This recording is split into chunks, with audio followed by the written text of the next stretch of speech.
असां उधारा आणे आवंग चाढ़िया, मुंह ॾेई मुंह आया, सम्हा सियारा, उभरन सीकारा, पसो वर ॿियनि जा। नवनि लफ़्ज़नि जी माना। आवंग माना खाधे पचाइण जा थांव, कुना ऐं देगिड़ा। सीकारा माना शूकारा या थधा साह। वणजारनि जी ॻाल्हि। वणजारा ॿेड़नि जे ज़रिए पंहिंजे रिज़्क़ रोज़ीअ लाइ पोरियो कंदा हुआ। हू कंहिं तड़ या बंदर मां वखर जो वणजु करे या किराए भाड़े ते वखर खणी ॿिए पार जे तड़ ऐं बंदर ताईं पहुचाईंदा हुआ।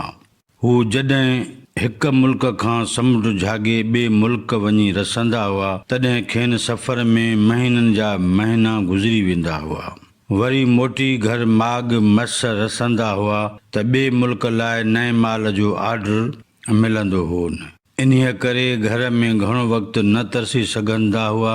वणजारनि जी अहिड़ी ओट मोट में संदन वहूं वेचारियूं विछोड़े जहिड़ी कैफ़ियत में गुज़ारींदियूं हुयूं। वणजारनि जी ज़ालुनि खे ॾाढा ॾुखिया ॾींहं ॾिसणा पइजी वेंदा हुआ।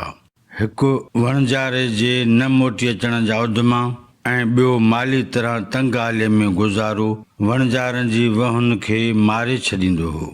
छो त केतिरा ई वणजारा वीचारा समुंड में वेंदा हुआ त क़ज़ा जो शिकार थी वेंदा हुआ ऐं उन्हनि जूं मायूं, मावरूं, ज़ालूं सामुंडनि खे सारे ज़ारो कतार रोई ऐं रुआरे मरी वेंदियूं हुयूं। लतीफ़ साईं वणजारनि जूं ॻाल्हियूं सुर सामूंडीअ में निहायती रिक़त आमेज़ अंदाज़ में कयूं आहिनि।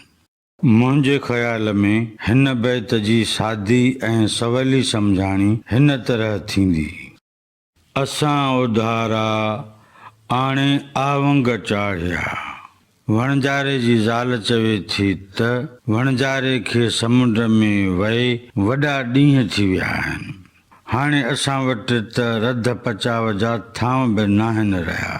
से बि असां पाड़े वारनि खां वठी रध पचाव था करियूं। मुंह ॾेई मुंह आया, सम्हा सियारा।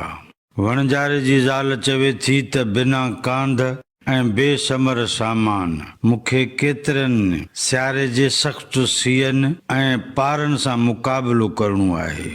उभरनि सीकारा, पसियो वर ॿियनि जा। वणजारे जी वनी चवे थी त जॾहिं ॿियनि जेॾिन सरतिन पाड़े वारनि वटि संदन वर ॾिसां थी त मूंखे पंहिंजे वर जे विछोड़े जो उधमो मारियो छॾे। अहिड़े अरमान अफ़सोस करे आऊं थधा साह खणा वेठी।